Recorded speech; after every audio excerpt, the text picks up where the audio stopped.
السلام عليكم ورحمة الله وبركاته. دعوة مeel kasta joogtaan soo dhawaada halkan aanu hadda joogna oo aan maanta u dalxiis tagnay waa deegaanka Hunduli mid kamid ah goobaha loogu dalxiiska tag og yahay ee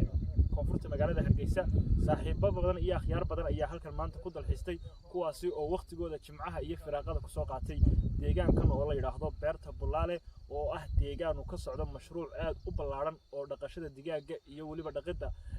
lagu raaco ama maragtay lagu hayo xoolo badan oo geel ah isla markaana caanaha geel halkaasi laga geeyo magaalada Hargeysa. waa deegaan ay iskugu yimaadeen dad badan oo akhyaar ahi sidoo kale waad arkaysaan cawskii ayaa halkan ka muuqda. waa deegaan xilliga barwaaqada iyo buuraha iyo dhirta iska shay quruxda ala daawada soo dhawaada saaxiibayaal.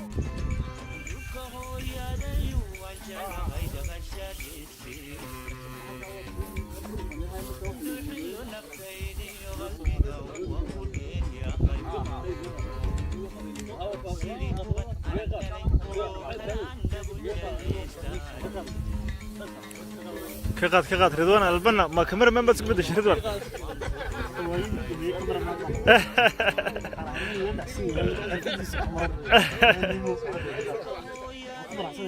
وكا أقسمه أو ده سيدي لقى كله بستي ما شاء الله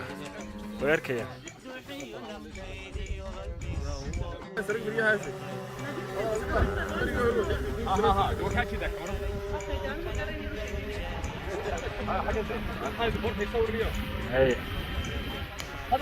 هاي عبد الشكور سودو صور كيف كان قف قادها كورن ما أنت ديجان كان محاكم معنين ليد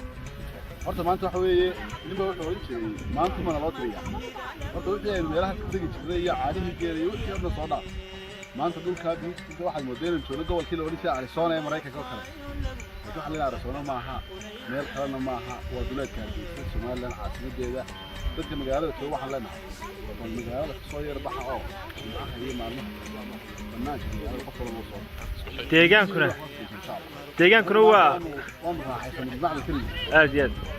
خالد ليلى محمد ومانتود إبراهيم آدي أدون قبها لنا ما تصحاب قالين وقت وضع قالمي ولما وقت آدو قاليو هيستوريكا وحلنا حيدتكو مارك ودون كل خذوا ما شاء الله واي هل كان واحد كجرب تاجن محمد وشمرة عن كده مركز شمرة اللي شوف سير محمد مهرتي عقله هذا ما هذا بسكوت بالمي meesha iyada hadal uma baahna oo duleedka Hargeysa magaalada duleed hoos ma Hargeysa leeyahay waxaan leenahay dad jimcayaasha iyo khamiisaha ayaan la moodaan in loo soo baxo ilaa maanta ka soo caasiyaad waxa weeye Mareykanka way saaro halkan waxaan nagala jaaray boltriga qaybta digaaga meesha balaaran waayahay halkan waxa taagan isaguna Ibrahim Haariyo oo ah madaxa beertan iyo waliba mashruuca bartan ee digaaga iyo arrimahan isku qoofalan Ibrahim maalin walba walidiin maadaama mise waa jimcayaasho kaliya هذا ذكر معلومة وطوي ما كان كفار تاني ذكاء كذا كفر هاي لكن ناس نوع من التلخيص ورمت لك الله يدفعني كذا نستان كده الله بقى تذكر إنها سرتها دوني كذا حلان تذكر إنها سنة إنها هذا دوني سنستان تذكر دوني إني عسلمان تذكر شعليهين فاملية دي يعرف لدوني للتلخيص كي تذكر دوني إنها أصحاب الوقت لقاطان وياك اللي دوني يسوون بالدوسدان عيد والبا فردشوك سوون نقدر دوني دلك بقسان عيد والبا ورود طلق الليل لكن دفع خارج الدوغس نوع أساس وكرابة وباحن marka waxa bilaan idin kara maanta maadaama tiin dad caan oo meeshii yimaaday aad iyo aad baan faraxsanahay sharafteen noo tahay karaamaan dareemayna maanta inaan noo timaadeen waxaan idin leenahay halkan waa meel kamid ah meelaha bilicda leh waddankeena ku soo dhawaada mar walba gacmo furan service wanaagsan waxay raali gelinayaan idin haynaa dabeecadana ugu muhiimsan raali gelinayo dhulka dhisan ayaa ugu muhiimsan oo aad jeclaysan doontaan annaguna wixii karaankayga isku daynaa inaan wajhi furan service wanaagsan oo ku qanacdaan idin siino aad iyo aad soo dhawaada waxaan maqalnay oo nagu maqaalaa in aad doonaysaan inaad goob dalxiis oo intan ka sii badan aad horumar dhinaca dalxiiska ka samaysaan arrintaasi maxaa ka jira qaalideennaka waxaan diyaarinay dadka u diyaarinay halkaa waxaan ka sameynaynaa garoonkii kubadda lagu ciyaarayay halkaana waxaa ka socotaa meeshii carruurta ay ku ciyaarayeen oo waxyaabahay ku ciyaarayeen oo dhan baan keenaynaa sidoo kale meesha xaggaas waa toiladada iyo silyaashii raaya dadka loogu talagalay laga sabin markaa waxay noqonaysaa meeshan meel dalxiis oo number 1 ah oo nooceeda oo kala aanay ka jirin waddanka waa meel miyi ah oo nature-kii caadiga ah oo aan dhir la beeray ahayn dadkana waa dadkii indigenous-ka ahayd oo meesha waddanka u dhalatay doogana waa doogii xaaladdiisa ku dhashay waddanka waxoona aanan ku beerin waxana waa wax wada dabiici ah marka dadkan waxaan u yeelnaa dhulkeenu inuu dhul dabiici isagoo waxba laga beerin wax ka soo bixi karaan yahay oo qurux badani ay jirto oo la daawan karo laguna cibra qaadan karo marka aad iyo aad dadka soo dhaweynayna aad iyo aad baa macquul aad iyo aad ugu taqaanaa Khaalido aad iyo aad cashka soo dhaw ayaab kale meeshan aan ku arko waxa kamid ah hay dadku maartay waxay eegaan waxaan afka qaraad loo yaqaan landscape aad imika meeshan ku suganahay wada taa cawskaas sidoo muuqdo laakiin waxyaabaha la yaabka wax weyn buuraha yar sidoo ugu soo wareegsan yihiin iyo codka shimbiraha ee dabiiciga ah meesha ka baxaya aad iyo maartay roobkan aad moodo imika inuu yar inoo soo jiro weli anigu ma arag sawir noocaas oo kale ah maartay hal mar isku wada beegmay qofku markuu dalxiisayo waa inay waxyaabo isku tagayo markaa uu ku dhex jiraa jiraan marka horta aanu intan meel u baxayay maanta jawgan aan halkan ku aragnay oo kale ee roobkii dhulkan gaaroodiga ah ee maartay caws badan ka baxo buuruhuna ay ku wareegsan yihiin ragii sugaanta yaqaanidaan sugaantaana waxba ka garanaynin gabay ama waxa la mid ah ka tirin lahayn halkan oo kale waxa ku leeyahay kooxdan mara qola gabayda kugu jirtay laakiin dadka gabiyaha wala tagaan buruxnaha laga sameeyo aad iyo aad meesha ma gabayda iskugu soo rurtay wala leeyahay Khalid halkan waxa la yaab kala ku aragnaa soo dhaw xilliban bal abheed nooc kasta ay lahayd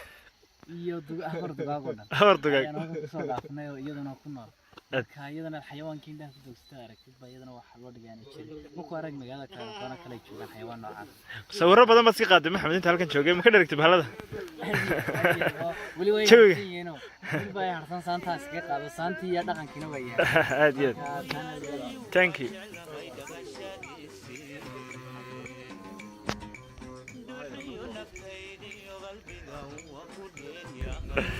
soo dhawow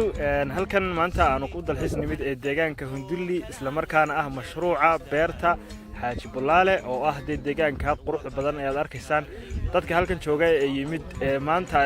u soo dalxiis tagay waxa kamid ah Leila Umar Leila soo dhawow hay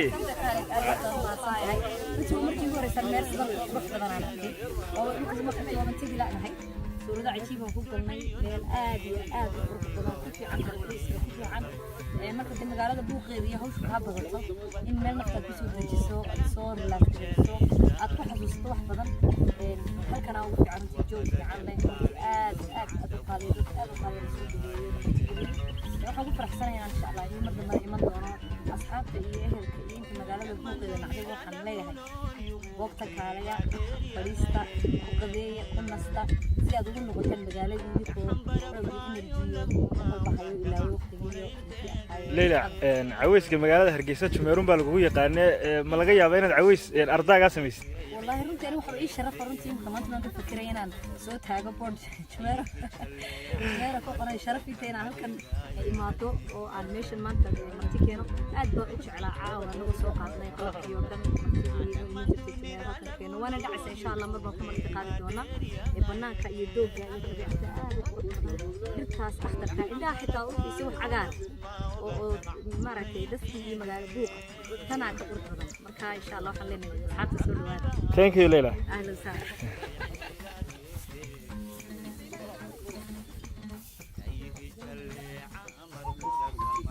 agaasimihii ururka saxaafadda Soomaaliland Yaxya Xanas soo dhawow deegaankan quruxda badan leh ayaa joogtaa galabta de hore waad u timid door meelan laakiin haddana jawigu waa ka gedisan yahay bal daranka ka war والله ما أنت هو مالك مع الحمد لله مالك فصحة مالك خيرات ويان ما أنت شو قاد بو في عين هي هو باصص هذه يرد الله يدي بعد عيسى هل كان ما أنت كعسلمين ونقدر فوق يعني أصحاب كثير بدن ما أنت واحد كله يعني ما جمش شاكين كرايو إيش هم علي لبس ومالي لورد هل كان يقدم بيسا إلا ما يهمك إيش هم بقبنا يسوع دوق ويا دلوي وهرع لا يبعد عيسى مثلا كل واحد فيها دربنا وصوص على عرفوا لين مثلا وقت الوجوه بونه لقينا سكري بوقي سحدي مجاله فهو المجال اللي صار يربحه وضد اللي صار دعوه توص لوي مع ضو بيرتون وين رنتي مجال عيسى والله لا وهي مشروع طلعنا إنه كان يو عنبر بعض إلى يو سلا وشاهدت شيء اللي مجا وين مجا وموتي شدت شوية مثلا واحد فيها ضدك كور هي ما نقولنا وقت على صوت عشان تحدد aad bad mahadsantahay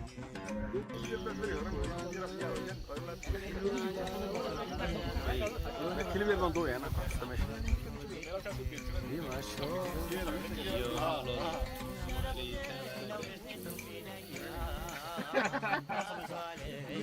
halkan waxa taagan khadar abiib oo heesaya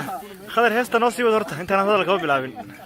deegaanada kale waa laga gabyaa ama waa laga maansooday maanta beeyadan ama deegaan kale ma joogno oo Hargeysa kaga beegan dhinaca hawd ula jira 16 kilomitir ama ilaa 17 kilomitir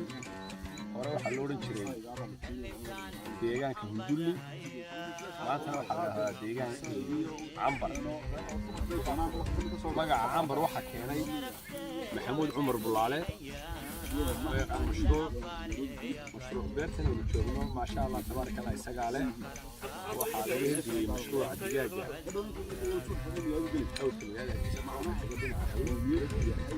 مشروع عسل في دجاج